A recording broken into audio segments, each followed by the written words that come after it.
ना ही खुश हों और ना ही मायूस हों।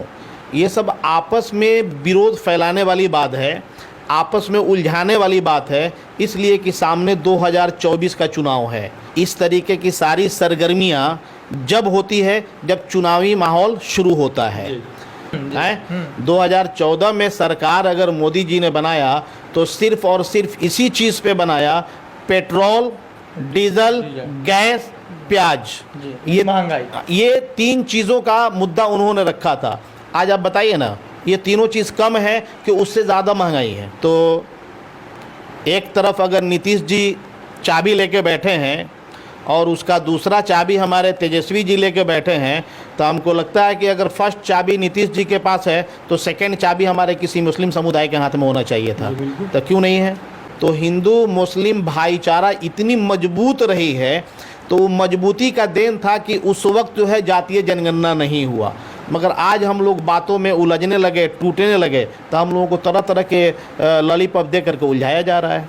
हमको तो यही लग रहा है हमारा संख्या ज़्यादा है, हमको जो है मुख्यमंत्री बनाया जाए, इस तरीके के सोच ना हमारे हिंदू भाई ने रखा ना हमारे मुस्लिम भाई ने रखा।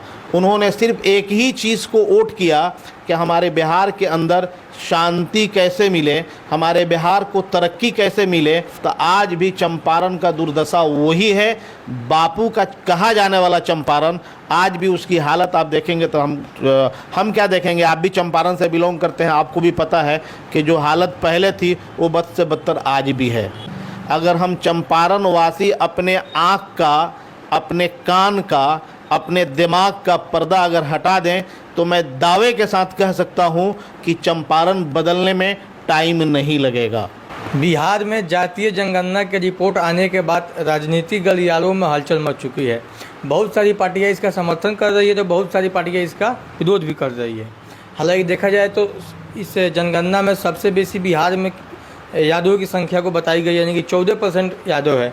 इसी पे पूरा राजनीति मचा हुआ है। हमारे साथ बात करने के लिए अपन पार्टी के राष्ट्रीय सचिव अशरफ अली जी है, तो इनसे जानने का प्रयास करते हैं ये जातीय जनगणना के पक्ष में या विपक्ष में। सबसे पहले तो आपका बहुत बहुत स्वागत है हमारे चैनल में। बहुत बहुत शुक्रिया आपके चैनल का जी। तो आप जातीय जनगणना के समर्थन में या विरोध में?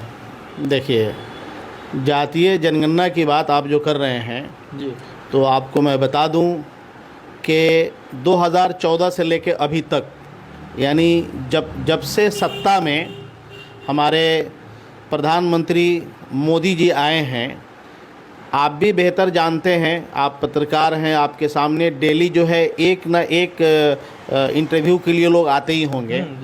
तो आप भी अच्छे से जानते हैं कि ये सब सारी चीज़ें, इस तरीके की सारी सरगर्मियां जब होती है जब चुनावी माहौल शुरू होता है। तो ये जातीय जनगणना का जो मामला है, तो सबसे पहले चाहे हमारे यादव समाज के भाई हमसे ज़्यादा हों यानी जो जाति के लोग भी ज़्यादा हों या कम हों, मैं उन लोगों के इस बात से संतुष्ट ज़रूर कर दूं कि ना ही खुश हों और ना ही मायूस हों। ये सब आपस में विरोध फैलाने वाली बात है, आपस में उलझाने वाली बात है, इसलिए कि सामने 2024 का चुनाव है। तो जाहिर सी बात है कि चुनाव से पहले हम तरह तरह के मुद्दा में अगर नहीं भटकाएंगे तो फिर जो है हमारा राजनीति मामला जो है वो कैसे मजबूत होगा। तो ये सब एक उलझाने वाली बात है। हमको नहीं लगता है कि जातीय जनगणना से किसी का, यानी जो ज़्यादा हो गए हैं उनको फ़ायदा होने वाला है या जो जाति में कम हो गए हैं उनको नुकसान होने वाला है, ऐसा कुछ नहीं है। क्योंकि हिंदुस्तान के अंदर, आपको एक चीज़ बता दूं कि हिंदुस्तान के अंदर आज नेताओं ने जातिवाद को छेड़ करके, यानी हिंदू मुस्लिम एकता को, हिंदू मुस्लिम भाईचारे को ख़त्म कर दिया है। वरना इससे पहले हमको लगता है कि हम लोगों से भी पहले, हम लोगों के बाप दादा का जो दौर रहा है, तो हिंदू मुस्लिम भाईचारा इतनी मजबूत रही है, तो मजबूती का देन था कि उस वक्त जो है जातीय जनगणना नहीं हुआ। मगर आज हम लोग बातों में उलझने लगे, टूटने लगे, तो हम लोगों को तरह तरह के लॉलीपॉप दे करके उलझाया जा रहा है। हमको तो यही लग रहा है। अच्छा, मतलब इसका आप समर्थन करते हैं, विरोध करते हैं? देखिए, समर्थन कैसे कर सकते हैं आप एक बात बताइए।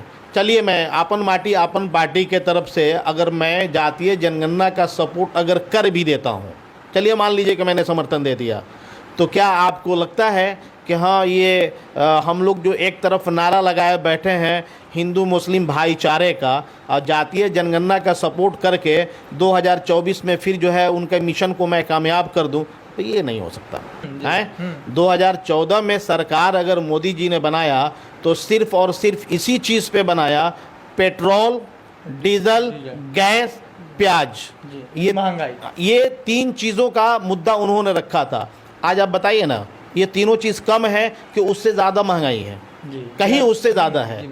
तो बस वही लॉलीपॉप देने वाली बात है। हम अगर हमसे आप कहेंगे तो ये जातीय जनगणना करके जो लोगों को उलझाने वाली जो बात की जा रही है, ये कहीं से कहीं तक सही नहीं है। ये बताइए, आप लोग तो क्षेत्र में घूमते हैं, आप लोग ज़मीन से जुड़े हुए पार्टी बनाए हैं, चंपारण कैंप है, लेकिन देखिए बिहार में बेरोजगार की मतलब काफ़ी ज़्यादा तादाद है। लेकिन ये जातीय जनगणना में जो महागठबंधन इंडिया वाले लोग हैं, इंडिया गठबंधन वाले, ये कह रहे हैं कि मतलब पूर्व में कह रहे थे कि जातीय जनगणना से बेरोजगारी कम हो गई। रिपोर्ट आ जाता है तो जिसकी जितनी संख्या है उसकी उतनी भागीदारी। तो लोग ये अब सवाल वहाँ पे खड़ा करते थे कि जिसकी जितनी संख्या है वहीं बिहार का सीएम होगा, यानी कि यादव सबसे अधिक है, यानी बिहार का सीएम यादव होना चाहिए, नहीं तो अल्पसंख्यक में से किसी को होना चाहिए। इस बात को आप किस रूप में देखते हैं? चलिए, जिसकी जितनी संख्या है भागीदारी उसकी ही उतनी होगी। नहीं होगी। आप बिहार के ऊपर आ जाइए। जी, बिहार के अंदर आप चूँकि एक तरफ मुस्लिम को रख दीजिए, एक तरफ हमारे हिंदू भाई को रख दीजिए, ठीक है।